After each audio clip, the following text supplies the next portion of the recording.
Before we begin, since this is a BBC-owned property, I feel the need to point out that the news arm of the BBC has a continuing issue with transphobic leanings in its news coverage. You can find in a pinned comment below various videos from both myself and other YouTubers covering this issue. And while I understand that the Doctor Who creative team is not responsible for this, I will continue to point this out for as long as it remains a consistent issue. Thank you.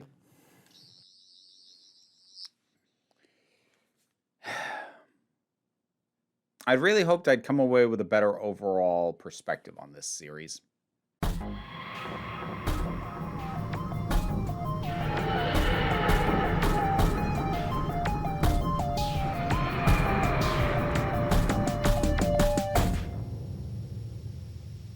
Well, I finished my rewatch on Series 11, which means it's time for me to rank them. So, yeah, like I said at the front end, I'd really hoped to find more to love. And like I found bits, I softened on some episodes, but then there are others that I now found more problems with than I'd had originally, and others where I did know there were problems with them, but they were bigger than I thought. And having now a more complete look at Chibnall's time, seeing the start of a lot of what will become recurring problems made this a difficult rewatch. It's really frustrating because I want to like it. I wanted to like it first time I saw it. I wanted to find more to like in my rewatch. I kind of didn't. But I got to rank these anyways. Although this time, I am going to flip the order. Normally, I start at the bottom, I work my way to the top. This time, starting at the top, we're going down. The reason is, well, if you've been watching these, you already know what my number one is. There is literally no surprise to be had there. And honestly, I probably have more to say about the ones that are going to show up at the bottom at this point. But let's not stall anymore. Let's start at number one. It Takes You Away. Again, if you've been watching these, shouldn't be a surprise because, yeah, I said flat out, favorite one of this series. One of my favorite ones of the Whittaker era. It's not flawless. None of these are, but it brings a level of weirdness that I not only love, I want from Doctor Who more in general. Not just during Chibnall's time, like I want this kind of weird more because Doctor Who can get this weird, but does not very often. And I love the vibe. I love the sort of sense of foreboding that we get early on, and then the sense of just weirdness later on, and that it culminates with a universe presenting itself as a frog and it just wants a friend. Yeah, is that absolutely freaking nuts? Yes. Yes. And I love it. Number two, Demons of the Punjab. I get some of the issues with this one as well. There are a lot of nuts and bolts things that don't quite pull together here. However, this thing, to me, nails the one thing that it had to get right if it was ever going to work. And that is the characterization and the emotional core of the story being told and of the guest characters. They're all well performed. It comes across as believable, the conflict that is dividing them, and the situation just feels much more emotionally honest than a fair amount of Doctor Who can, not even just restricting it to this era. It's quite well done in that respect. There's some issues in other areas, but this is truly one of those cases where if you get the one main thing right, I at least am going to cut you some slack because when I evaluate these things, I'm not dividing it up like a test score. It's not like, well, you got this many wrong and this many right. Like, no, the simple fact is that with an episode like this, when the thing it needed to get right is working, that's what's going to stick with me. And the issues, while they exist, they fade away with time. And even after a rewatch, the issues I have with this are already starting to fade from my mind. And what's left is a strong emotional core with believable characters, and this delivers that. Number three, Kerblam. Yeah, I know. I went off on this. What's bad about it is really infuriating. But this is a case where it doesn't nail the thing that it absolutely had to nail because it's trying to criticize capitalism and just doing it really ineptly.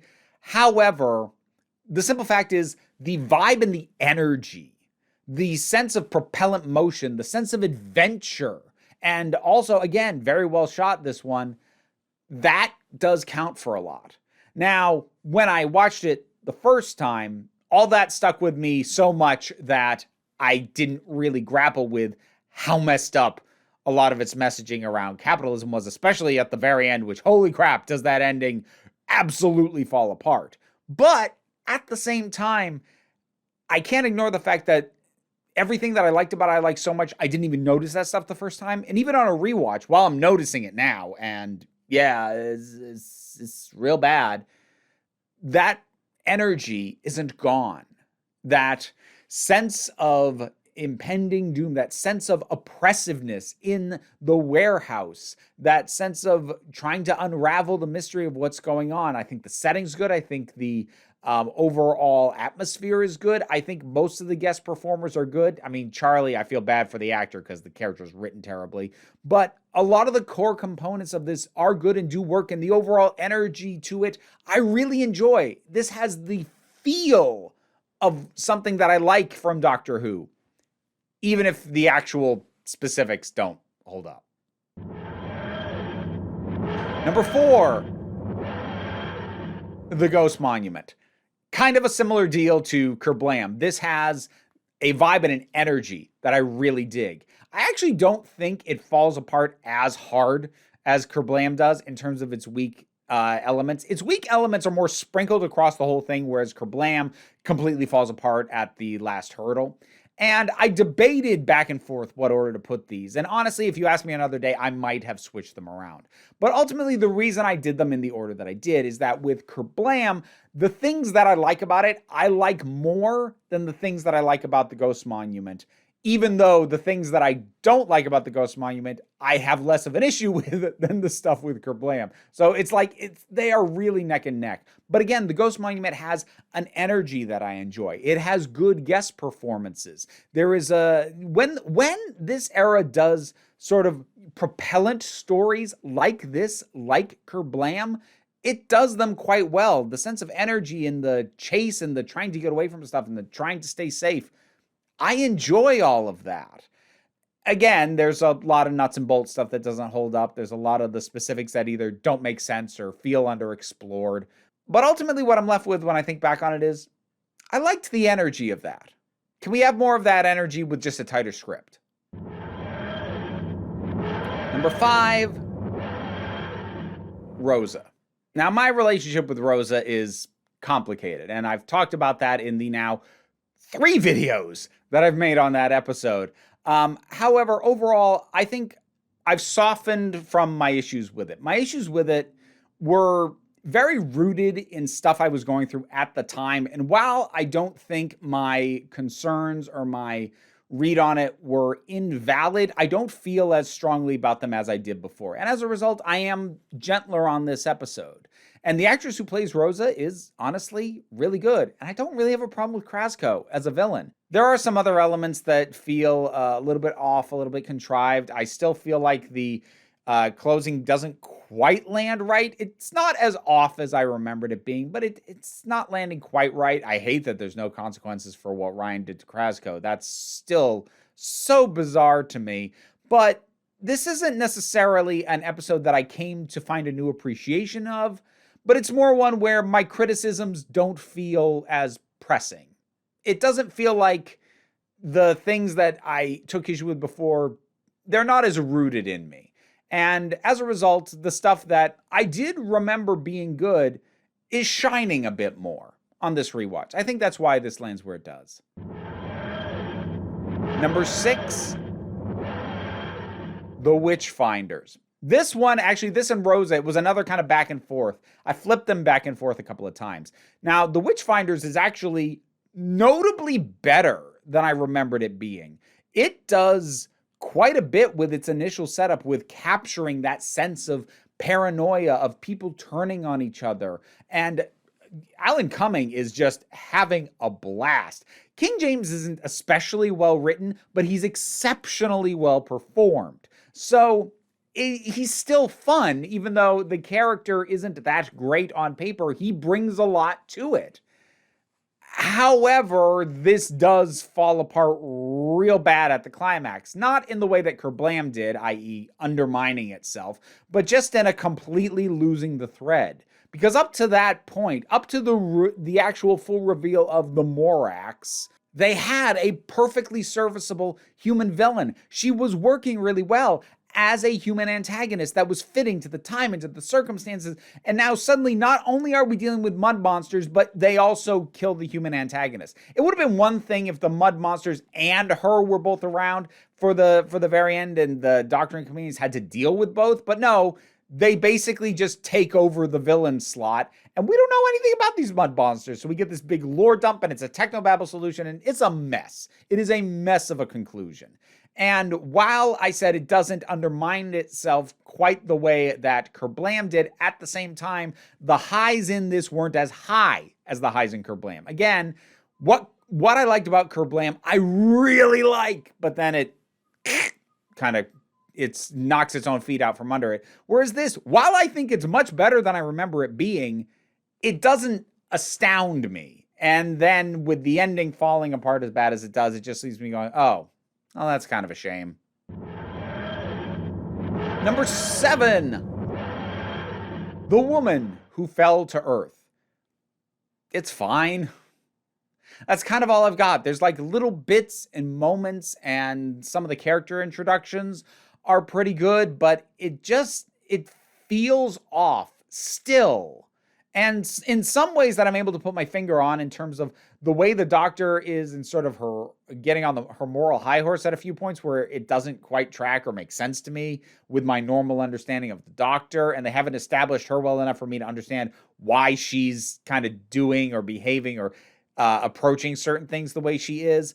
But we also have good moments. She has, decent banter with the companions. She has a nice speech towards the end. Grace is great. I still say there wasn't really a need to kill her, but it's fine. It's fine.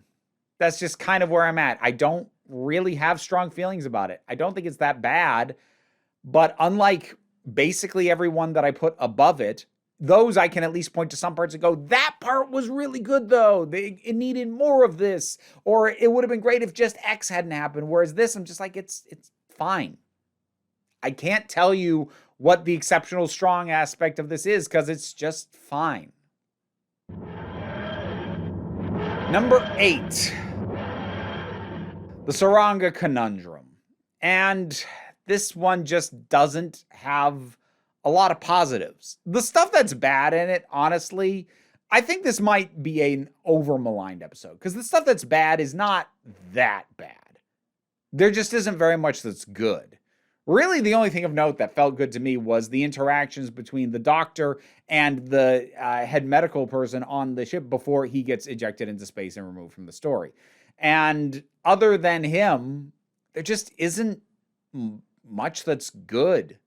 The monster is this tiny, unintimidating thing, and it doesn't even really quite work as an irony where, like, it looks cute, but it's dangerous. It isn't quite clicking for that with the way that it's shot, designed, and the way that they're reacting to it as performers. It's just overall just kind of a nothing of an episode. I can't even get that worked up about it. It exists. Number 9. Arachnids in the UK. Pretty sure this was my bottom first time I went over this, because it didn't strike me as a great idea in the first place, but it also just did not need the political commentary. It was so shallow and so dumb, and Chris Noth was stuck with playing such a garbage character. It doesn't help that we're kind of learning that Chris Noth isn't a great person either, but like, that's a separate issue. This just, it isn't good. It's giant spiders. It's schlocky in a way that doesn't quite work. Like, Doctor Who can do camp sometimes, but this isn't really camp. This is schlock. And there's a difference. And I don't like when Doctor Who does schlock, because camp can work. Like, I like Robots of Sherwood. That's a campy episode. But this is just This is just low-grade B-movie garbage. Somebody just tossed it aside and thought, well, maybe that could be a sci-fi original movie concept. And they went, oh, we'll do a Doctor Who episode. No. Think better of Doctor Who. Doctor Who deserves better than a plot like this. And then, again, with the warped morals, with the fact that the Doctor is always planning to kill these spiders by suffocation and then gets uppity when the dude shoots them. Doctor, you were always planning to kill them, and some would argue suffocation is not particularly humane. So what the hell? Ay. Much like Saranga Conundrum, there's almost nothing that works here. But unlike that, which just leaves me going, here, the things that don't work actively annoy me. But it doesn't get the bottom spot, because that, regrettably, goes to number 10, the Battle of Ranskorav Kolos. Yeah, the finale's the worst episode. That's a rough place to be. It's hard to feel excitement for the show to come back when you ended on such a damp squib of an episode. There's a handful of concepts that are interesting, but nothing is done with them, and I suspect they were stumbled upon by accident, and because they're not core parts of what's going on. The whole idea of the planet like messing with people's heads, sending out these psychic waves or whatever, doesn't matter. It's just there. Why? Who cares? It's got the same lame, underhanded, not understanding what faith actually is approach to faith that I've railed on for science fiction for doing before. It tries to have payoff with Graham with Simshaw, but like that doesn't work as far as Graham having an arc. And Simshaw was not a villain worth bringing back. He's got an intimidating voice and a little bit of a gross look. That's literally all he has going for him. This is driven by a combination of coincidence and idiocy. And poor Mark Addy, he's doing his damnedest. I even kind of like him in this, but it's not because of the script, it's despite it. This is just so limp and weak. And the concepts are half-baked, underdeveloped, don't mean anything. This isn't a culmination of the series. This isn't going out with a bang. This isn't even going out with a whimper. This is going out with a which I'm pretty sure was the noise I made when I did the review. This, boy, for me, this series didn't start out great, but then it got better. And the second to last episode, I think, is the best episode it has, and then it ends with the worst. And it is kind of close between this and Arachnids in the UK. And honestly, what maybe tips this into the last spot is the fact that it is the finale. If this was the middle of the series, I still wouldn't like it. But it wouldn't feel like such a waste. The fact that it is the finale amplifies everything wrong with it. How would you rank this season? What order would you put these in? Whatever your thoughts are, drop something down in the comments. Let's talk about it. Patreon's what pays the bills, enables me to do this for my living. Any amount you can give is of immense assistance. But even if you can't, there's other stuff that I do that you can check out in the description of this video. Like, share, subscribe. Also help me out. Hit the bell if you feel like it, but don't worry too much about it. Because at the end of the day, what I want you to remember is you are beautiful. You are valid. And you are loved. You're the council. I'm just running the meetings. And until next time, this council is adjourned. Hey, end credits time, which means I need to shout out some patrons. This time I'm going to be shouting out Robin Moore, Zubin Lutfala, Tarak, Oliver B., Melinda Walters, Imudelki, Leo the Boy, TT, Fernobulax the Poodle, Zach Paul, Eidolon, Tracy Scrappett, Vincent Paul Bartolucci, Angry Kasparel, Toku BL Hoovian, Adam RDL Taylor, Shane Ross, Shayla Gourlay, and Brendan LaRose. You want to hear me mispronounce your name? Check out rewards on the Patreon. Thanks for all your support.